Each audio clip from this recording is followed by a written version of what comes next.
Ingo's finally back from his expedition, been waiting for. Meipi not only fed Leon, but also got him new clothes. So the story goes, Meipi and Leon had a great time together, but Leon almost lost consciousness. He felt like he was floating away.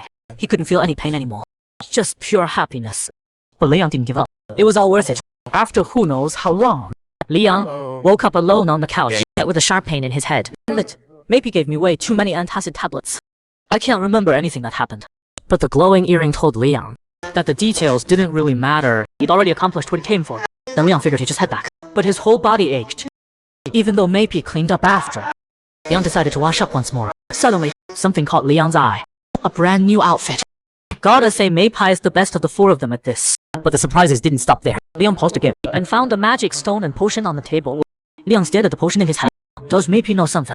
The scene shifted. Meipi stood in the grand hall with hands in pockets, staring intently at something far away, like a statue waiting for her love. Then a rumbling sound echoed in the distance. Someone stepped out of the teleportation circle. Meipi greeted respectfully. "We are finally back. My greatest and most revered Lord Ingo. Nigo really loves Leon, man. He's back home confessing after just 30 days away." Nobody expected that he used to feed Leon poison. Speaking of which, Nigo just came back from another dimension battlefield. When he asked how long he'd been gone, turns out it was exactly 30 days. He doesn't care about anything else, just asks how Leon's been. Meipo's totally stunned by that. Nigo himself realizes he has too much, and just bursts out laughing. Yeah, that was a dumb question. Leon would obviously be thinking about escaping. Meipo says she has no idea what Leon's plotting, but will write up a report on anything unusual that happens recently. Nigo praises Meipo for doing a great job. The others who come back will be your responsibility. Then he rushes straight to Leon's room. Watching Leon sleep peacefully, his heart just melts. But just looking isn't enough. Nigo plops down on the bed, gently caressing Leon's face with his hand, softly calling Leon's name. Leon vaguely feels something, and slowly opens his eyes, finding Nigo staring at him with such tenderness. The scene shifts back to the past. Leon stares at the potion in his hand. Will drinking this really let me sleep forever? Something about this doesn't feel right to me. He asks Nigo if this stuff is really safe to drink. Nigo at that time was honest, telling Leon straight up that the potion itself is poisonous. So he advises against drinking it. Leon smiles. These days poison can double as a sleeping pill. That's wild. Nigo smiles too. Our demon king's body is just too strong. Regular sleeping pills wouldn't work on him. Only a poison like this can put him into a long-term death like sleep. If you don't believe me, I can taste it first to show you. Leon doesn't agree. He trusts Nigo. After all, it's his own body. He knows it best. So he just gulps it down. But the next second he regrets it. This stuff tastes awful. So why did Leon want eternal sleep? Because he couldn't stand life without Clive anymore. Now that same potion shows up again.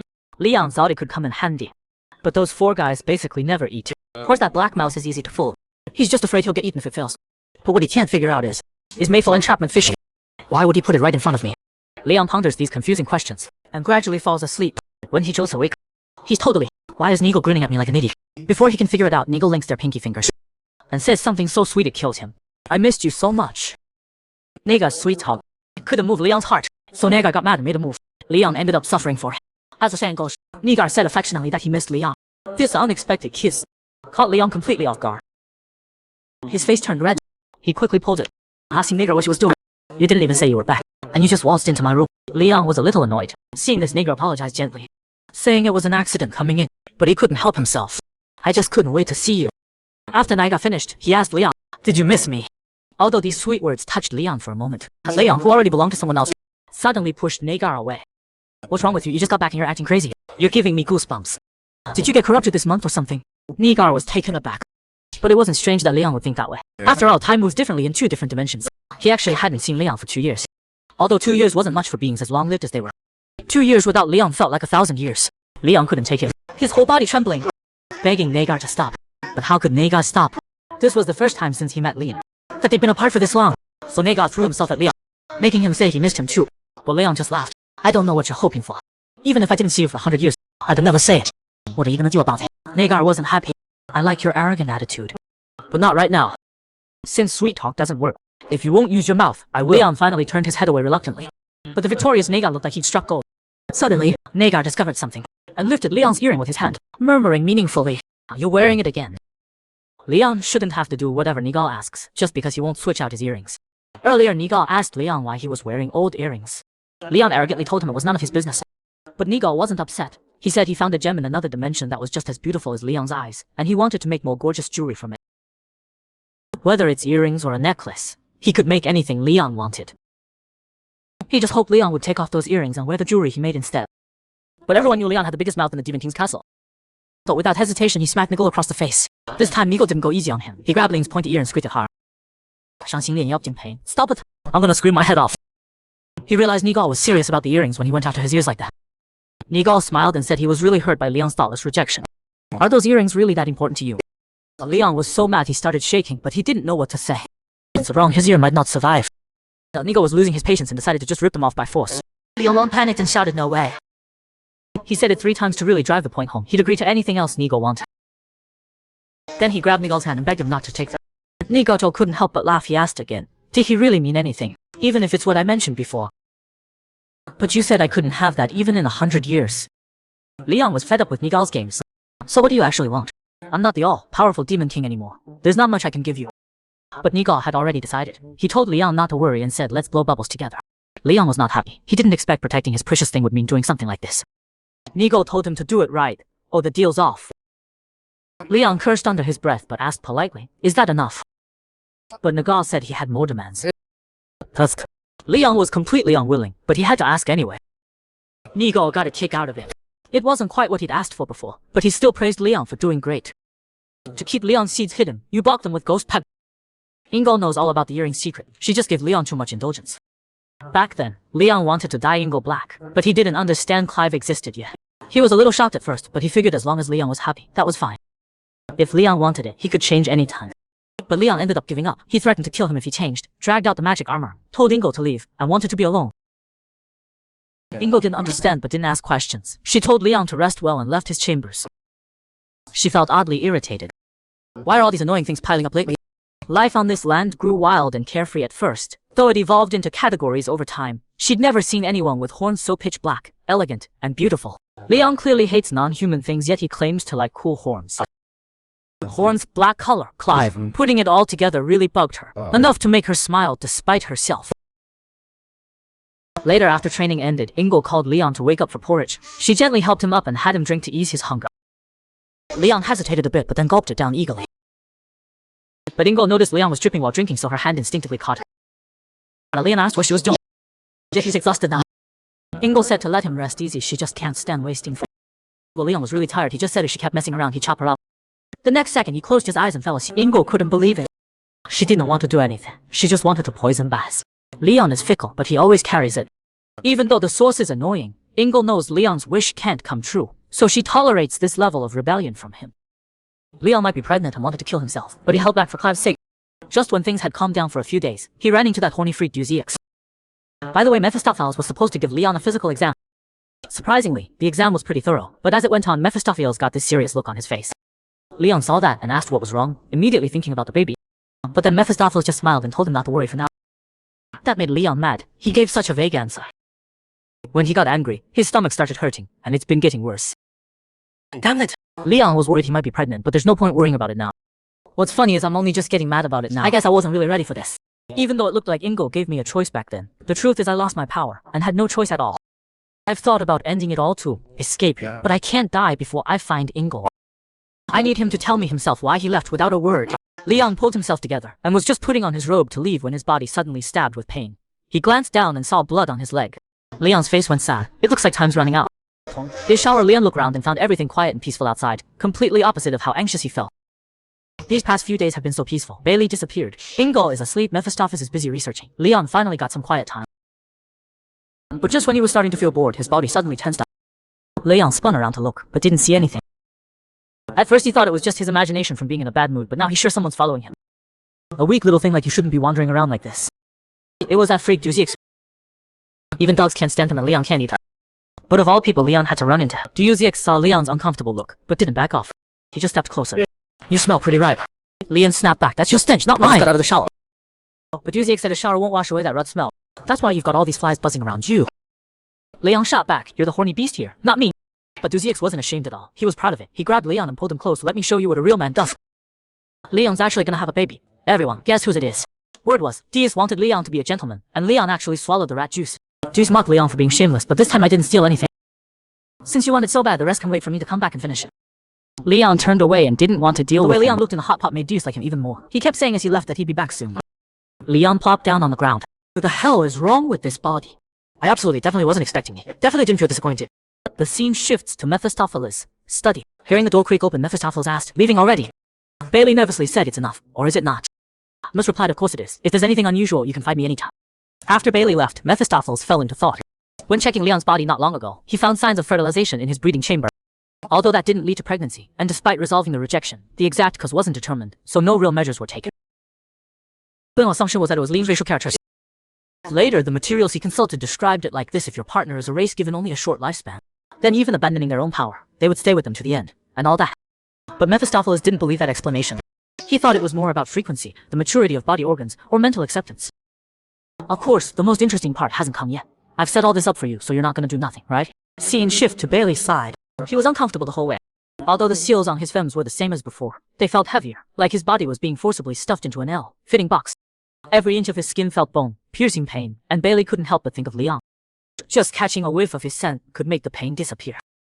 Suddenly, Bailey thought he heard Leon calling him, asking what's wrong, does something hurt? Then a hand patted his head.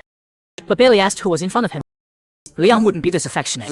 What are you saying? You're reckless much. I'd have to be an idiot to worry about you. Bailey caught the familiar scent and instantly turned into a little puppy, apologizing. He happily thought he must be dreaming. Leon saw this and wasn't angry anymore. Maybe you're even busier than that guy. Bailey immediately replied that he's been bored out of his mind. Leon laughed and said, perfect, then keep me company. Leon's tricking that innocent pup.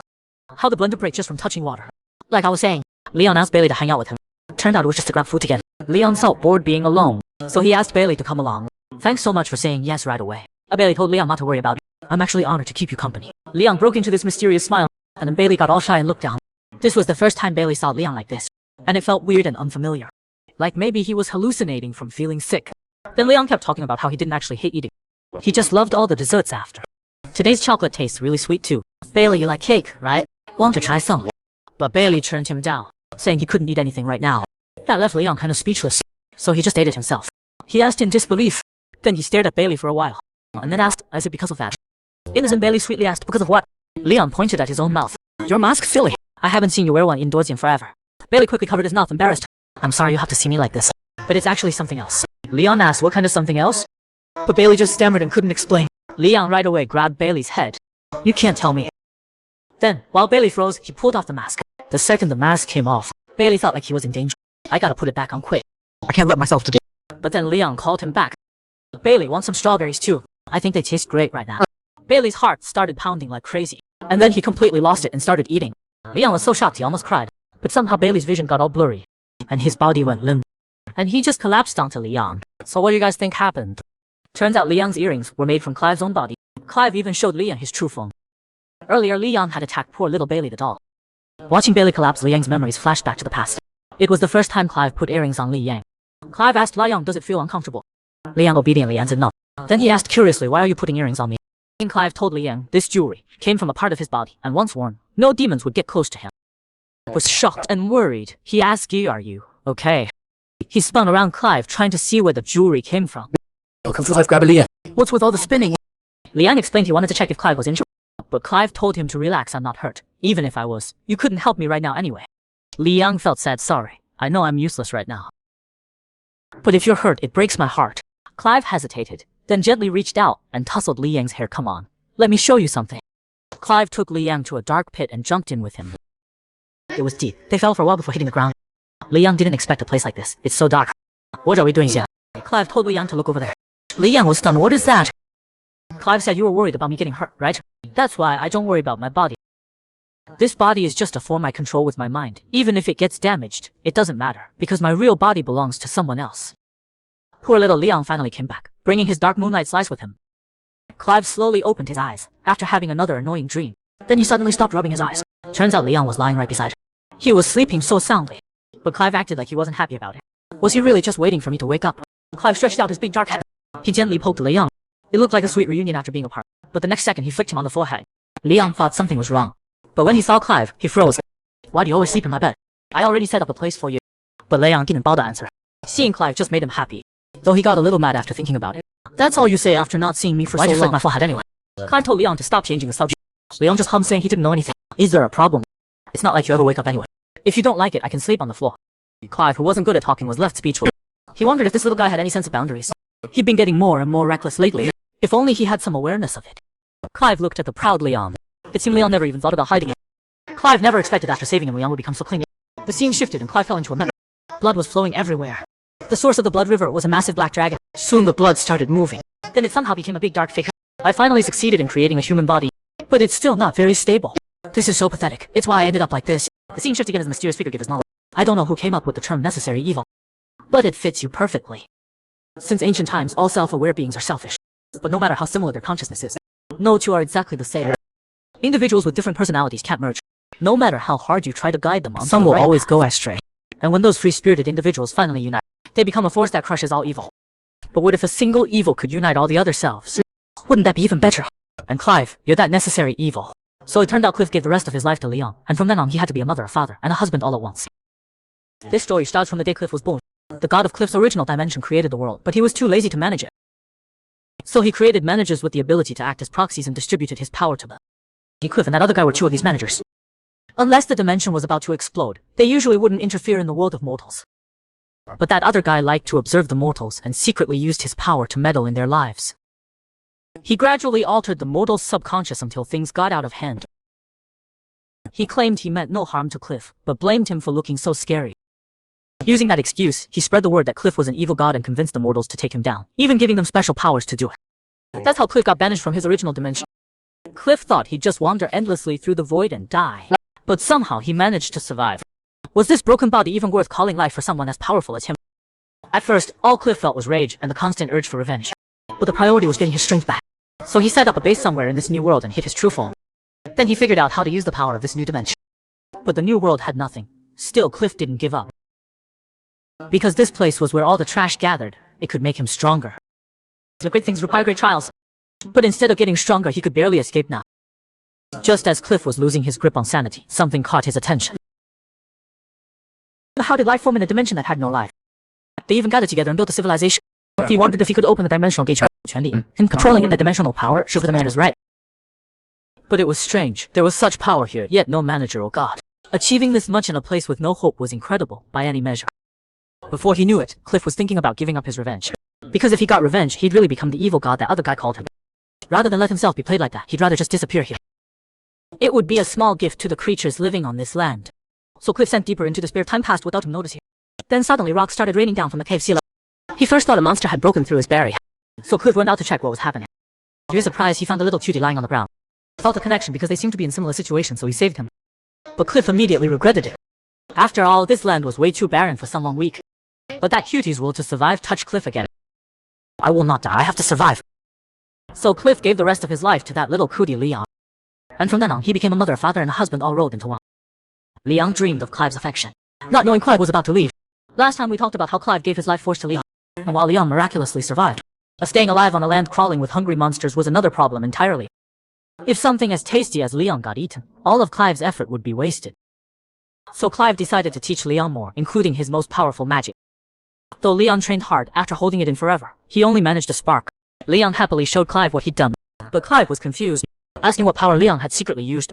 Leon said it felt better this way, and besides it worked, didn't it? But Clive was disappointed. He thought Leon, having absorbed his life force, should have mastered magic easily. Instead, Leon's magical talent was terrible. For Leon's safety, Clive worked hard to create miracles, wanting to protect the kid until he could survive on his own. He didn't expect it to take so much longer than he planned. Clive used to spend his days alone doing nothing. Now he had an annoying little brat to deal with, though he never imagined leaving this way. On the other hand, Clive felt lucky, because he'd stay by Leon's side until the kid could live independently. But Leon knew nothing about any of this. He'd recently gotten hooked on reading, and wondered why this had to be the last chapter. I can't accept this ending. I want to see them living happily together. Leon found himself drawn into the story. Lovers' bodies close together, sharing the same breath in a tangled embrace. What started as just reading words made him can't help imagining what was left unsaid every time his heart raced. And his body gradually warmed up, Clive's image filling his mind, gently calling Leon's name. Though Leon enjoyed the fantasy, when it ended he still felt like it wasn't enough. That's this to Cliff, but Cliff doesn't respond, leaving Liang emotional. That wasn't enough for Liang, so he heads to Cliff's cave. As he gets closer, Liang's heart pounds faster and faster. Cliff, are you asleep? I want to cuddle up close. Even though he doesn't know if he'll regret it, Cliff doesn't wake up, because he's been sleeping a lot lately. Sometimes it's 3 days, sometimes even 2 weeks, and the episodes keep getting longer. Every time this happens, Lion feels really lonely. But this time Lion actually feels okay about it, because he can cuddle all he wants. Lion wants to hold him close all the time since he can't do it when Cliff's awake. Just after Lion passionately calls out to Cliff, he suddenly panics when he realizes Cliff is watching him. Leon asks when Cliff woke up. Cliff says he just woke up a moment ago. Don't be so nervous. Lion grabs Cliff and says, wait, don't get the wrong idea. Tries to explain, but Cliff says it's normal. Lion hesitates and says it's not like that. I know this isn't the right time to say it, but Cliff, I've always liked you. Cliff replies that he feels the same way. Liang protests, that's not what I mean. Not as your guardian. I want to be your boyfriend. But right after saying it, Liang regrets. Cliff's face darkens. I knew it. Liang doesn't understand what that means. He can't believe Cliff just leaves like that. But he knows he can't let it end this way. Liang rushes after Cliff and grabs him, forcibly holding him back. Cliff is completely shocked. Liang was waiting for to come back soon, not knowing Clive would never return because his bitter enemy Crazy P had come looking for him. Earlier, Clive had finally responded to Liang's feelings. After sharing their true feelings, Liang fell into a deep. Clive watched Liang silently without speaking, then turned and walked toward the cave entrance. As Clive walked, he couldn't stop thinking, muttering that everything was over. He thought back to Liang's confession just moments ago. He'd been holding the line so well all this time, but in the end emotions got the better of him. Even though that final boundary was never supposed to be crossed, it happened anyway. As Liang's guardian, Clive felt ashamed. Suddenly there was a massive explosion and the sky tore open with a huge hole. Clive thought it was just a normal phenomenon at first, but after looking closer something felt wrong. His pupils dilated as he realized the danger. Then the massive purple lightning bolt struck down. Dust swirled in front of Clive's eyes. His heart began pounding hard. A mysterious figure emerged from the dust, complaining about ending up in this place with such terrible air quality. Then the figure's face lit up with surprise, saying he never expected to find Clive here. Long time no see. Enemies meeting face to face ignites intense anger. With fury. Meanwhile, Liang woke up and found Clive wasn't beside him. He jumped up immediately, his eyes filled with fear, then reached out and gently touched the sheets. I wish you were beside me when I woke up. But Liang quickly smiled as happy memories flooded his mind. Clive had warned him that it might feel uncomfortable at first and told him to be mentally prepared. If he couldn't handle it, he should tell Clive. But Liang didn't care about any of that. He just wanted to be Clive's love. Now he couldn't wait for Clive to come back. He descended into Mad's mass and became a demon king because his lover disappeared and broke his heart. Liang had been waiting for Clive to come back, but after a long time Clive never showed up. Liang didn't understand what happened. He just knew Clive suddenly vanished. On the very day they confirmed their feelings for each other, Clive disappeared without a trace, completely erased from Liang's world. At first Liang thought he just stepped out temporarily. After all, Clive used to go out regularly to maintain the barriers. So Liang didn't suspect anything at first. But after just a day or two and then a week, Liang's heart grew increasingly uneasy. He tried to climb out of the cave to check, but he kept failing and falling back down. Bruised and hurting, Liang felt utterly helpless. Clive used to be there whenever he felt unwell. So why wasn't he here now?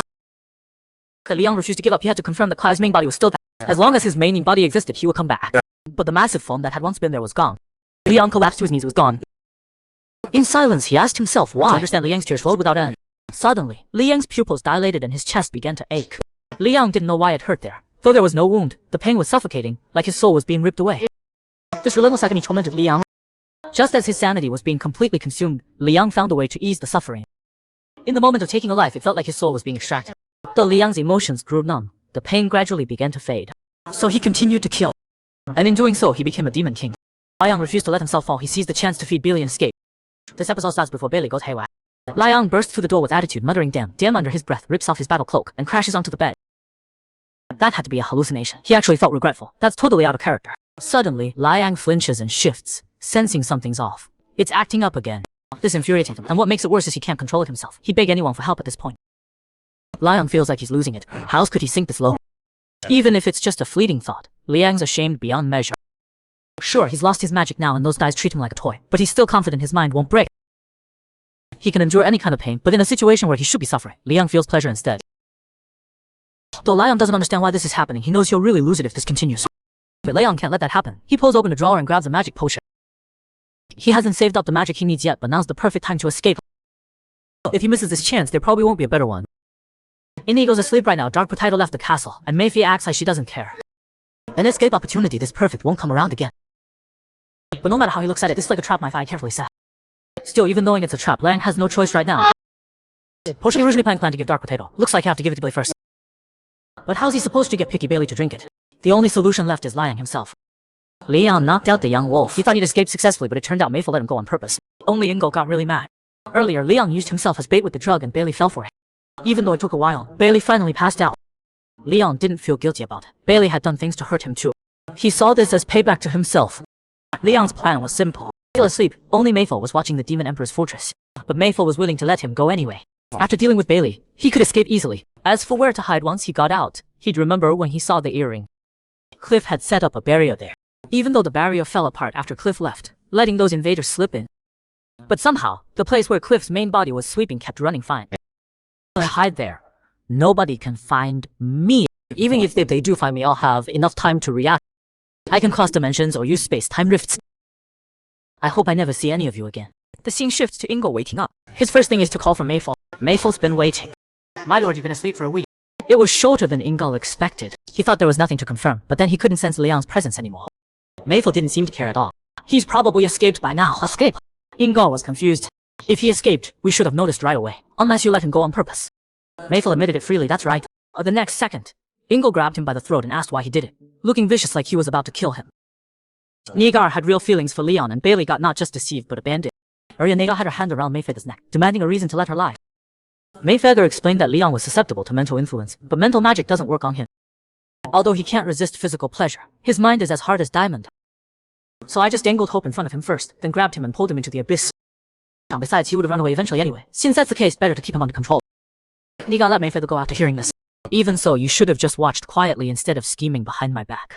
He shouldn't have gotten far. Get Bailey to me right now. Mayfeather knelt and obeyed, then vanished in a flash of light. Nigar turned to look out the window. You just made the stupidest choice. On the other side, Mayfeather quickly found Bailey, who had no idea where his master went, left behind like an abandoned dog, a pitiful thing sprawled on the cold floor. Let me be generous and help you out. Mayfeather used magic to drain the potion and Bailey woke up from unconsciousness. Suddenly hearing Mayfeather's voice, he asked her, "What are you doing here?" "Where did Leon go?" Mayfeather told Bailey to calm down first. "Do you remember what happened?" Bailey stammered through what happened. "So you were eating and then just passed out?" Bailey answered pitifully, "Yes."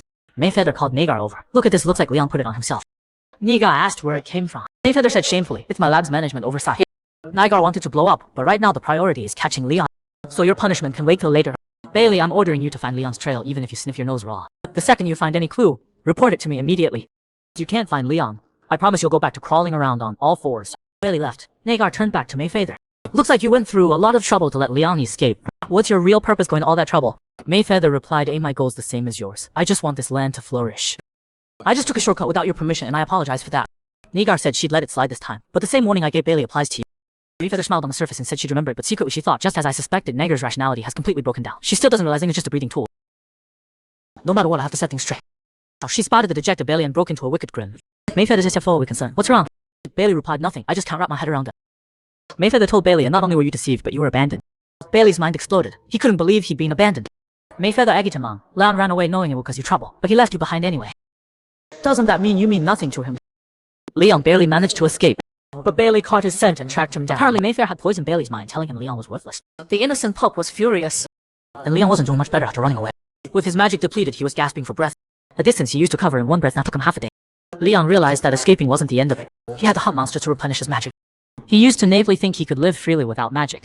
Cliff had taught him magic before, but Cliff wasn't much of a teacher. Luckily, Cliff's magic was incredibly powerful. As long as he stayed with him, everything was fine. But he just left without even saying goodbye. After Leon just hunted monsters constantly, trying to bury his pain through slaughter.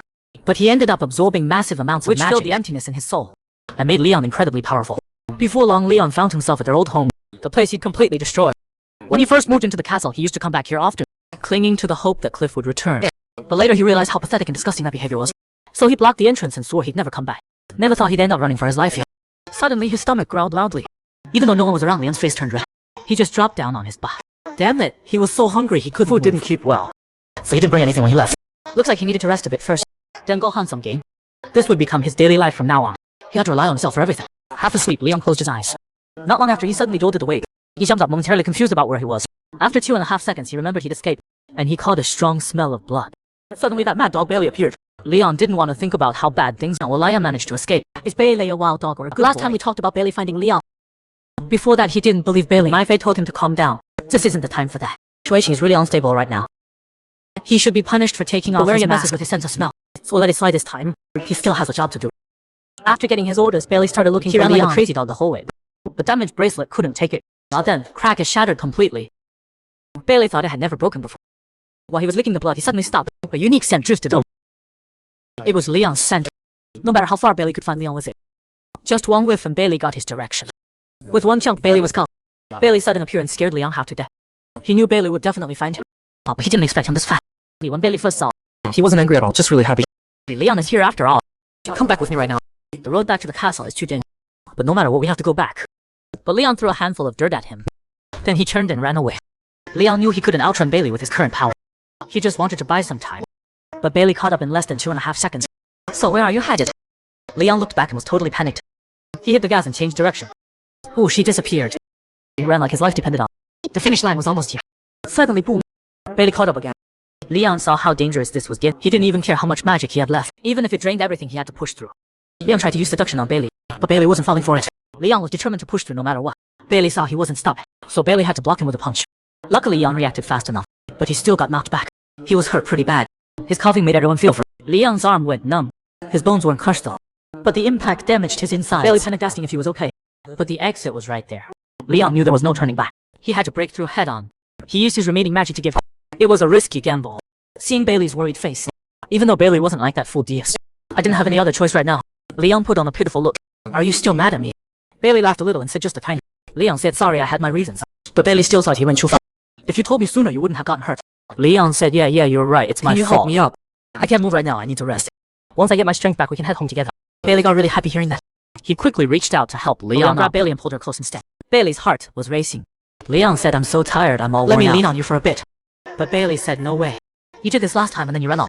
She shoved Leon away hard, then grabbed his hand tight. Leon screamed out in pain. Are you trying to run away again, master? Leon didn't expect to get caught like this. Is this really the Bailey I know? Don't worry, I won't run away. But Bailey didn't believe him at all. Leon realized he was in trouble. He had to face this head on. But then Bailey suddenly asked himself, Mephisto said you abandoned the king. That shouldn't be possible, right? So why won't you answer me? Are you really going to abandon me too? Leon held back his pain. Let me ask you something first. If I wanted to escape from that place, would you come with me? Bailey said no way. Why would you need to run with me here to protect you? Even though Leon already knew the answer, hearing it in person still hurt a little. You don't actually like me. You just want my body, so wouldn't you abandon me? He unleashed the last of his magic. Bailey couldn't believe what was happening. Leon got absolutely pummeled by Bailey. It was heartbreaking to watch. Early Leon had caught Bailey off guard, threw a cloak over his head, and took away his sight and sense of smell. Leon tried to track him by sound, but Bailey's heartbeat was so loud that Leon nearly lost him. Bailey got more and more aggressive. Then, with a loud crack, spears sprouted all over his body. Leon was shocked and froze, forgetting to escape. In seconds, Bailey turned into a wolf. Leon was still trying to process what was happening. Bailey got into an attack position. Leon broke into a cold sweat and bolted. But there was no way he could outrun Bailey. Leon looked back for just a second, and Bailey grabbed his ankle and hurled him through the air. The worst part was the direction he flew sent him even farther from the exit. Suddenly Leon snapped to attention. Bailey had vanished. He was looking around when Bailey appeared out of nowhere and punched him from above. Leon coughed up blood and crashed hard onto the ground. Thankfully a huge cloud of smoke appeared. Following the rule that smoke means no real damage, Leon barely made it, but he threw up a bucket of blood. Even though he used all his magic to block the attacks, he ended up covered in bruises. Leon was exhausted and wanted to sleep, but watching Bailey walk toward him, he couldn't help but cry, dreading another beating. But Leon's just a simp. Even if he wanted to push Bailey away, even if he was a mess, he'd never fall for a beast. Leon almost got killed, but luckily Sparky saved him. As mentioned earlier, Leon didn't like Beast, but Bailey wouldn't leave him alone. Since they were so mismatched, Leon quickly hit his limit and was about to lose consciousness. He barely managed to escape here, only to end up like this. His fingers gradually turned ice cold and he kept spitting out blood. Leon felt so cold, so cold. Was he really gonna die like this? Nothing could be more tragic than this. The sea shifts and Sparky appears. He just finished Mephisto's task and caught a familiar scent on the way back. But it shouldn't be around here. To figure it out, Sparky decided to check it out, so he went to a cave he'd never been to before. Sparky marveled at what a nice place it was, and thought he'd like to make it his base. But then he spotted Beast Bailey. Bailey sensed Sparky, and Sparky greeted him enthusiastically and asked what he was doing here. But Bailey's response was an attack. Though Sparky was a bit caught off guard, he quickly laughed and got excited. Looks like you've gone crazy again, Keith. Sparky then unleashed 100,000 volts, and with just one move he electrocuted Bailey. This wasn't the first He done it. because grilling is the best. Though this time the grilling got a little charred, but Bailey's recovery power doesn't need to worry too much. After dealing with that, Sparky looked at Leon and complained that Bailey really doesn't know how to take care of things. He wouldn't like a corpse. He touched him with his hand. Luckily he's still alive. Leave the rest to Mephisto. Why is Nigal so upset? Because Leon was having too much fun out there. The electric mouth saved him and brought him back covered in blood. After Mayfei checked his head injury, Nigal beat him even more with just then Leon opened his eyes. Nigal didn't say a word of blame. He just told Leon to get some rest. Leon lost consciousness again, so Mayfei took the chance to treat him. Nigal looked really worried. Mayfei tried to reassure him. Internal injuries like these won't kill a former demon king. Nigal replied, of course I know. Mayfei tilted his head. It seemed like more than just anger. His gut told him he shouldn't stick around, so he quickly made an excuse and left. But Nigal stayed silent the whole time. His eyes never left sleeping, and he stayed by his side watching over him. After a while, Leon slowly opened his eyes. He stared at the familiar ceiling. He couldn't believe he was still alive. He thought the beast would have run him through. But honestly, things aren't much better now. He's back in this place of suffering. Leon painfully tried to sit up. Then he heard Nigal speak. Did you have fun out there? Leon looked toward the voice. Nigal was sitting in a chair. He had no idea how long Nigal had been there. When Leon didn't answer, Nigal got up and walked closer. I must have bored you while I was asleep. I'm sorry I didn't think about that. But faced with Nigal's apology, Leon felt a strange uneasiness. The whole atmosphere had changed. When Nigal stepped in front of Leon, Leon finally understood that strange feeling. It was because Nigal had no smile on his face. So this is what his anger looks like. Leon ran his mouth about Negar. So Negar decided to punish him. Nagar looked furious. But Leon showed no fear, until he saw the earring in his hand. Leon's eyes filled with terror. He tried to grab it back without thinking, forgetting his body wasn't healed yet. Nagar crushed the earring. Leon's heart sank instantly. Nagar told Leon not to be sad. He already had something better. Watching the fragments fall, Leon channeled his grief into rage. The pain vanished from his body. He got the candlestick and charged at Nagar, swearing to make him pay in blood. But Nagar wasn't worried at all. He let Leon strike at him, because against absolute power, Leon was nothing but a weakling. Nagar just squeezed slightly, and Leon had to drop the candlestick. Didn't expect you to be this stupid, thinking that pathetic attack can hurt me. Or does it have some other meaning? But proud Leon would never admit it. Instead, he taunted Nagar not to celebrate too soon, saying he had other ways. Nagar looked at his empty left hand. Sounds like you're planning to escape. Leon burst out laughing. You expect me to stay and let you torture me? But Nagar disagreed. A demon lord without magic dying any moment. It's my respect that keeps him alive. Leon was shocked at the word respect. You call forcing me around all the time respect. But thinking about it, maybe you're right. Something felt off before, but facing Belly made it clear. What's the difference between you and those monsters out there? But I'm curious about your true form. Wonder if it's even scarier than Bella. But don't worry, I don't want to see it. It might make me sick. Nigga didn't expect Leon to have such a form. Unable to argue, he went straight to action. Who gave you the guts to provoke me? But no matter how tough you talk, you have to back down before the monsters. I don't expect you to cooperate anymore. Since you chose this path, there's no point wasting time. Leon let out a snort of laughter. Gonna tie me up and punish me again. Go ahead and try. No matter what you do, I can still escape. Seeing Leon so defiant, Nagar saw no point in talking anymore. When you wake up, you'll understand what choice you made. Leon is about to face a major crisis. Nagar only needs his body. Nagar knocked Leon out and wanted him to know what happens when he tries to escape. Leon is most beautiful when he's quiet. Nagar stares at him without blinking. Just then, Mayfei walks in and catches them in the act. Nagar carries him to bed first, then asks Mayfei before we changed our plans. Is that original place where we wanted to keep Leon still available? Mayfei is a bit surprised but responds, of course it is. Nagar praises Mayfei and says to send Leon there after treatment. Mayfei is shocked, wondering if she heard correctly. She glances at the sleeping Leon. Though a bit speechless, she voices her thoughts. Leon's mind and body are probably already too damaged. Is there even a point in treating him? But Nagar says absolutely necessary because we need his body. As for his mind, well, it doesn't matter. Instead of worrying it might get destroyed, it might be better to destroy it completely. When Leon wakes up again, he has no idea where he is. Leon is furious, cursing Nagar as a bastard. He looks around, sees no one, and boldly walks out. But the moment he steps outside, a flash of light whizzes at him and blasts him backward. By the rule of smoke without injury, even though this room looks open, it's basically a prison. Leon gives up and figures he'll just stay here for now. That guy Nagar talks so tough, but he's just keeping me locked up. Either way, it's still boring. Just as Leon is looking down on Nagar, a cute little thing appears from behind him. Before he can react, it clings to him. Anyone want to guess who this cutie is?